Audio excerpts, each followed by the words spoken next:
નમસ્કાર, આપ જોઈ રહ્યા છો spark today news. Save me please, આવું પૃથ્વી તમને અને મને કહી રહી છે અને ધરતીની વ્યથાને વ્યાખ્યા આપી છે ડ્રીમવુડ્સ એન્ટરપ્રાઇઝની શોર્ટ ફિલ્મે.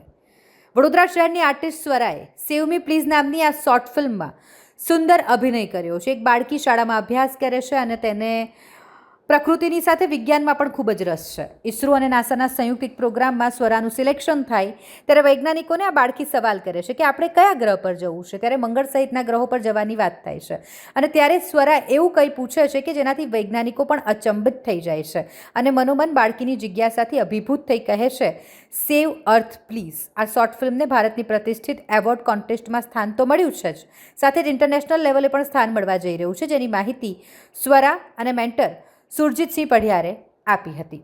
મારું નામ સ્વરા છે અને મેં આ વર્કશોપ, આ જે શોર્ટ ફિલ્મ છે એ મેં એના માટે કરી બિકોઝ મને ફીલ થયું કે આપણે આપણા એન્વાયરમેન્ટને બચાવવું જોઈએ.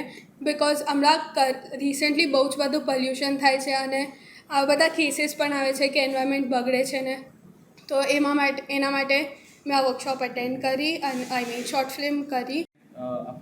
ઓકે, મારું જે નામ છે સુરજીતસિંહ પઢિયાર છે. આ જે ફિલ્મ છે અમારી સેવ મી please, A save me please અમારી એક એન્વાયરમેન્ટલ ફિલ્મ છે, પર્યાવરણ પર બનાવેલી ફિલ્મ છે.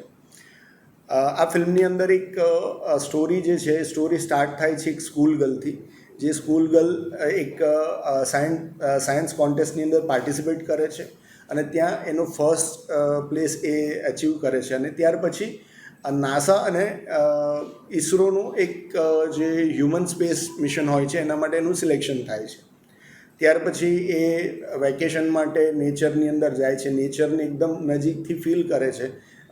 જે કુદરત છે, કુદરતને એકદમ નજીકથી ફીલ કરે છે અને એ કર્યા પછી એકદમ એ મૂંઝવણમાં આવી જાય છે. એક કન્ફ્યુઝન એના બ્રેઇનની અંદર થાય છે.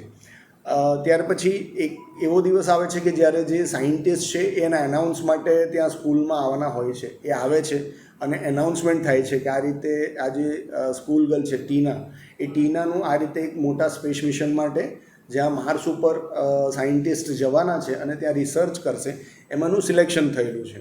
એટલે ખરેખર બધા માટે એક ખુશીનો દિવસ હોય છે. ત્યાર પછી ટીનાને બોલાવવામાં આવે છે કે એનો જે અભિપ્રાય છે એ શું છે, અથવા તો એની જે ખુશી છે એ વ્યક્ત કરી શકે એના માટે ટીનાને બોલાવવામાં આવે છે. અને ત્યાર પછી ટીના પોતાના જે મૂંઝવણ પોતાના મનની અંદર થઈ રહેલા જે સવાલો છે એ સવાલો કરે છે. અને એ સવાલો કર્યા પછી એનો જે એકદમ એન્ડની અંદર જે એનો જે જવાબ હોય છે એવો હોય છે કે જો સ્પેસની અંદર બીજી કોઈ પણ જગ્યાએ જે આ જે નેચર છે, આ જે પર્યાવરણ છે કે આ જે વાતાવરણ છે એ જો નહીં હોય તો આપણે શાના માટે આપણી પૃથ્વીને બચાવવા માટેનો પ્રયત્ન નથી કરતા. ડેવલપમેન્ટ આપણા દરેક માટે જરૂરી જ છે. ડેવલપમેન્ટ એકદમ ઇમ્પોર્ટન્ટ છે, પણ એના કરતાં પણ વધારે ઇમ્પોર્ટન્ટ છે આપણું અર્થ, આપણું એન્વાયરમેન્ટ.